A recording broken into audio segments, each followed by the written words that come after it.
Bismillahirrahmanirrahim. Assalamualaikum warahmatullahi wabarakatuh. Innal hamdalillah nahmaduhu wa nasta'inuhu wa nastaghfiruh wa na'udzu billahi min syururi anfusina wa min sayyiati a'malina may yahdihillahu fala mudhillalah wa may yudlil fala hadiyalah. Asyhadu an la ilaha illallah wahdahu la syarikalah wa asyhadu anna Muhammadan abduhu wa rasuluh. Amma ba'd. Ikhwani fillah rahimakumullah.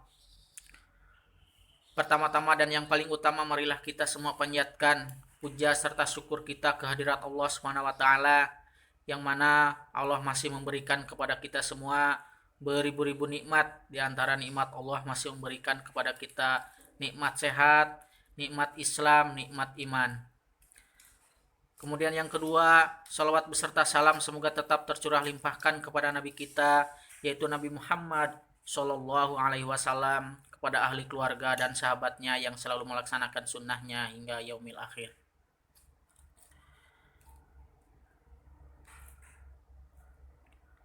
Ahlan wa sahlan bihudurikum fi Mahad Assalam li tahfidil Quran. Kepada santriwan santri baru Mahad Assalam li tahfidil Quran, mudah-mudahan antum menjadi orang yang hebat, menjadi orang yang beruntung di masa depan, dan menjadi orang yang sukses dengan adanya antum menuntut ilmu di Mahad Assalam ini.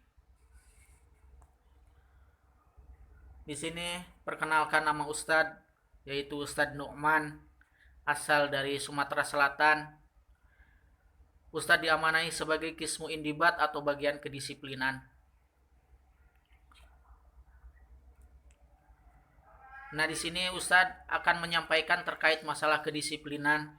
Sebelum kita membahas masalah kedisiplinan, Ustadz punya 3 kata pembuka, yaitu terkait santri hebat. Santri hebat itu santri yang seperti apa? Yaitu santri hebat itu adalah santri yang taat dan santri yang disiplin. Nah, sekarang pengertian disiplin.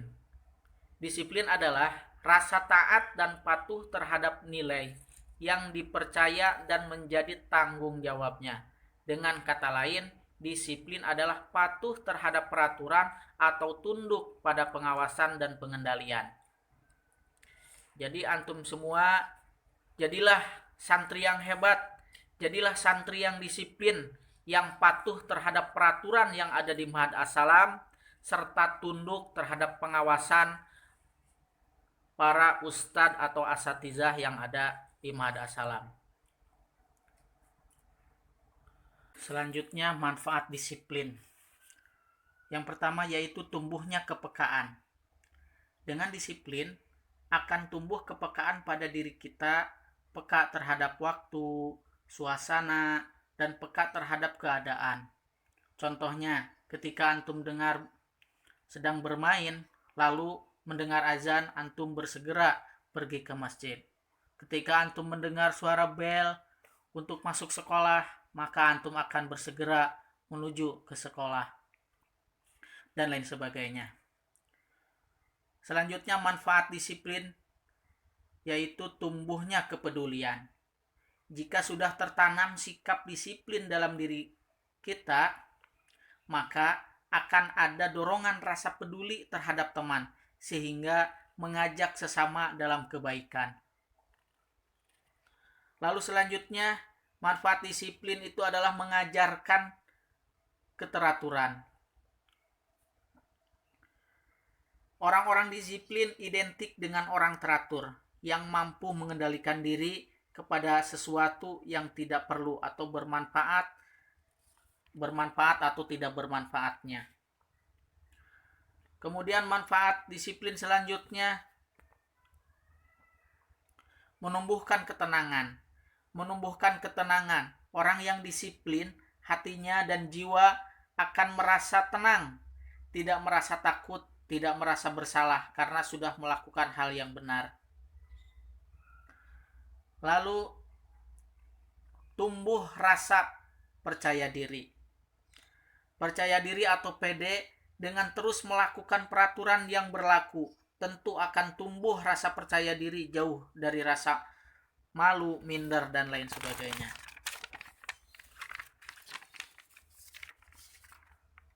Kemudian tumbuhnya kemandirian. Kemandirian dengan terbiasanya melakukan kegiatan secara disiplin akan tumbuh pada diri kita sikap mandiri, tidak bergantung kepada orang lain, tidak perlu diperintah dahulu, tidak perlu diingatkan terus-menerus, karena kita sudah mandiri sebagai manfaat dari disiplin itu sendiri. Selanjutnya, tumbuhnya keakraban. Semua orang tentunya lebih menyukai orang yang teratur, orang yang disiplin, karena itu merupakan suatu kebaikan.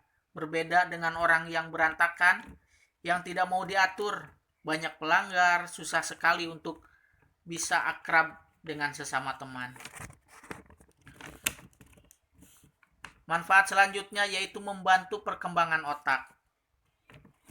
Sikap disiplin membantu otak bekerja lebih cerdas dan tepat, sehingga perkembangan otaknya semakin meningkat karena diisi dengan hal-hal yang positif. Yang terakhir yaitu menumbuhkan sikap patuh. Dari semua manfaat disiplin di atas akan menjadikan sikap patuh pada diri kita terhadap seluruh peraturan yang ada. Selanjutnya, aspek-aspek yang meliputi kedisiplinan, diantaranya yaitu keasramaan, kemasjidan, akhlak dan penampilan, kegiatan pesantrenan, bahasa, halaqah Quran, keorganisasian, belajar mandiri, kantin, perizinan, kunjungan, dan laundry. Nah, terkait keasramaan, yang pertama yaitu kamar asrama. Kamar asrama itu adalah menjaga keamanan di asrama, kenyamanan dan adab di dalam kamar. Nah, kebersihan dan kerapihan badan seperti mandi, gosok gigi, motong kuku, potong rambut, dan sebagainya.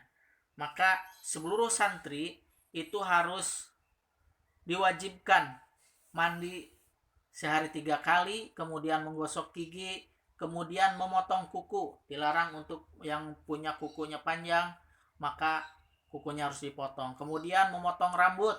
Nah, aturan-aturan dalam potong rambut, dilarang rambutnya dalam keadaan koza. Nah, ada aturan tersendiri. Di atas itu 3 cm, kemudian di samping kiri kanan 2 cm, di belakang 1 cm. Jadi kelihatan potongan rambutnya rapi. Nah, kemudian kebersihan dan kerapihan pakaian. Nah, setiap santri meletakkan pakaian itu pada tempatnya, jangan di mana aja. Jangan asal nyimpan. Apalagi bergeletakan di sana sini, di bawah, di kolong, atau di atas ranjang. Maka semua santri wajib meletakkan pakaiannya itu di dalam lemari, ya. Baik itu digantung atau dilipat di dalam lemari. Kemudian mengganti pakaian. Sekiranya pakaian itu sudah kotor, sudah bau, sudah tidak nyaman untuk dipakai, maka ganti pakaian itu untuk dicuci terlebih dahulu supaya tidak terjangkit penyakit juga. Karena gara-gara pakaiannya sudah tidak layak untuk dipakai, harus dibersihkan terlebih dahulu. Kemudian mencuci pakaian dalam sendiri. Itu pakaian dalam tidak masuk ke laundry, maka pakaian dalam itu dicuci sendiri, kemudian dijemur, silakan, dan lain sebagainya. Kemudian memperhatikan penyimpanan barang-barang antum disimpan dengan rapi, rapat, dan dikunci di dalam lemari untuk menghindari hal-hal yang tidak diinginkan hilang atau bercecer kemana atau tertukar dengan temannya.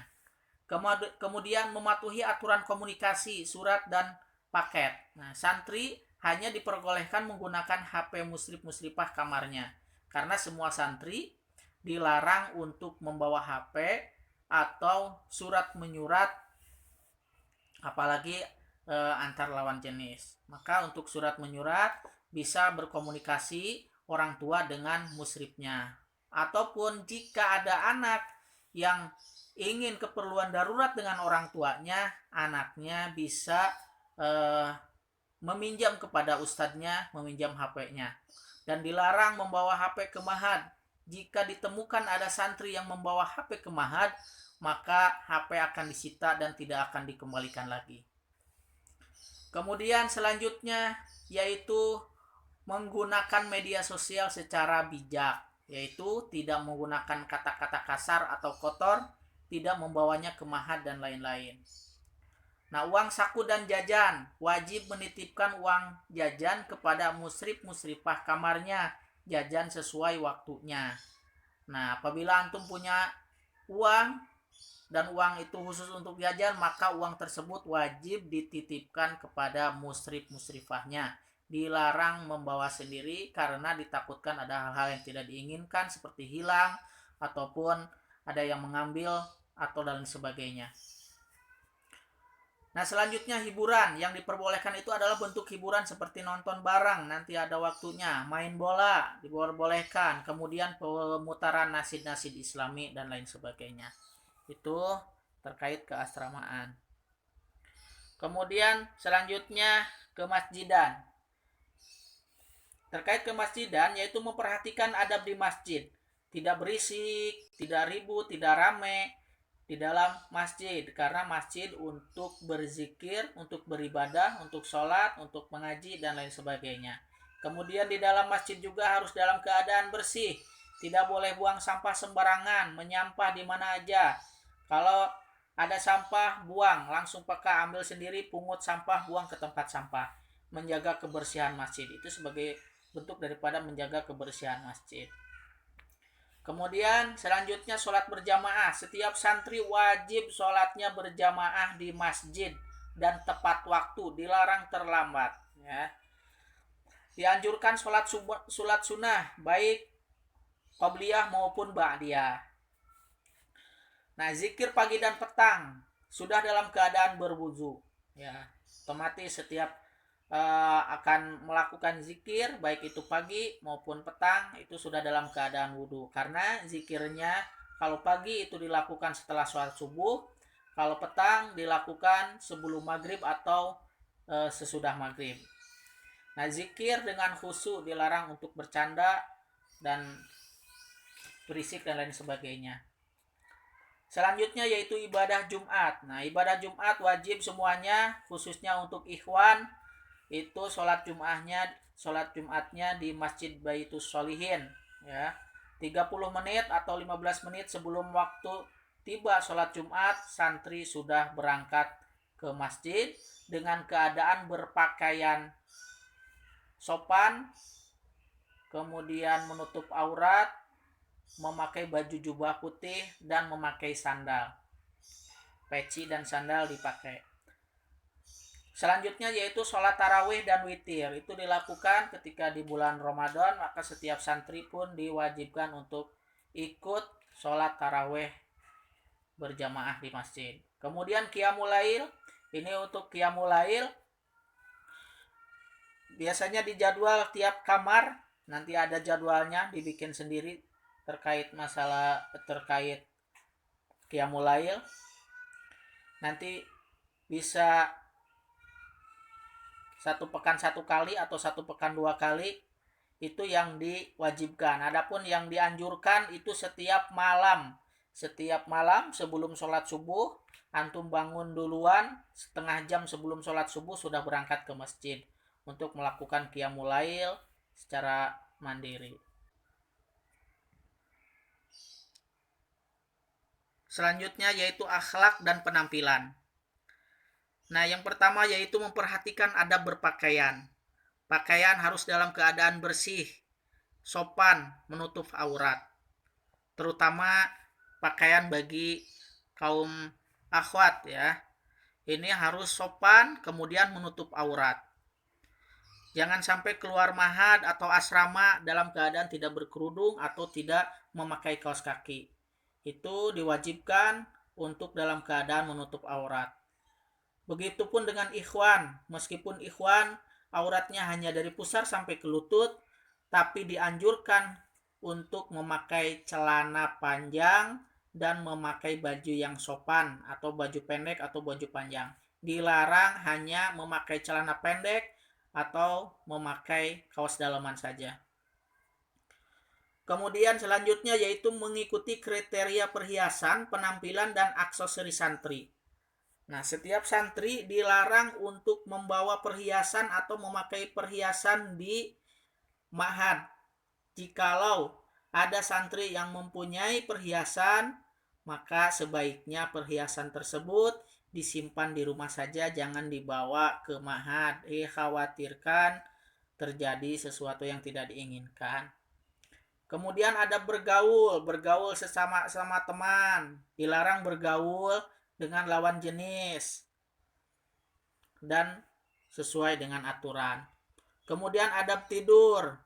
Setiap santri sebelum tidur diwajibkan untuk menggosok gigi, wudhu terlebih dahulu, kemudian membaca doa. Selanjutnya yaitu adab makan dan minum. Wajib setiap santri ketika makan itu sambil duduk. Makan atau minum jangan sampai sambil berdiri, bahkan sambil berjalan.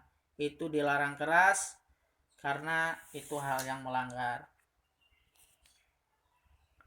Selanjutnya kegiatan kepesantrenan itu mulai dari masa orientasi Ma'had As-Salam, kemudian muhadoroh, halakoh tarbawiyah, rihlah halakoh, mahbid dan jalasah ruhiyah, mukhoyam tarbawi dan lain sebagainya. Itu adalah kegiatan-kegiatan kepesantrenan. Nah, di dalam bahasa pun ada yang namanya peraturan. Peraturan bahasa itu wajib mengikuti kegiatan peraturan muhadasah dan conversation. Setiap santri, bagi santri yang lama atau santri baru yang sudah di atas 3 bulan, wajib menggunakan bahasa setiap hari, bahasa Arab atau bahasa Inggris. Kemudian halakoh Quran. Halakoh Quran itu dilaksanakan 3 waktu dalam sehari. Itu ba'da subuh, kemudian ba'da asar, dan ba'da maghrib. Itu halakoh 3 kali sehari. Nah, sistem perizinan. Ada perizinan keluar area ma'had. Itu seperti apa? Keluar area ma'had jika sudah tidak ada pandemi seperti ini, itu diperbolehkan jika ada hal-hal yang perlu ataupun darurat atau keperluan yang sangat penting. Izin ke bagian kedisiplinan atau ke musrifnya. Kemudian perizinan pulang. Jika ada hal-hal yang darurat untuk pulang, diperbolehkan, tapi dengan syarat ada izin dan ada uzur syar'i. Kemudian kunjungan dan perpulangan bulanan. Kunjungan ini dilakukan apabila tidak ada perpulangan. Namun jika ada perpulangan, maka diperbolehkan untuk adanya kunjungan. Biasanya dilakukan 1 bulan 1 kali.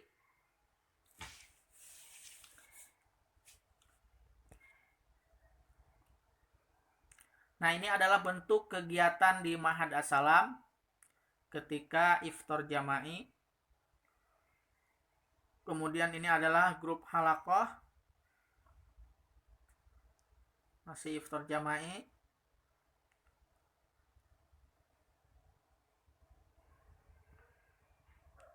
Kegiatan santri, masih kegiatan santri. Nah, ini adalah akselerasi tahfidz yang dilakukan 1 bulan 1 kali. Nah, ini halakoh Quran.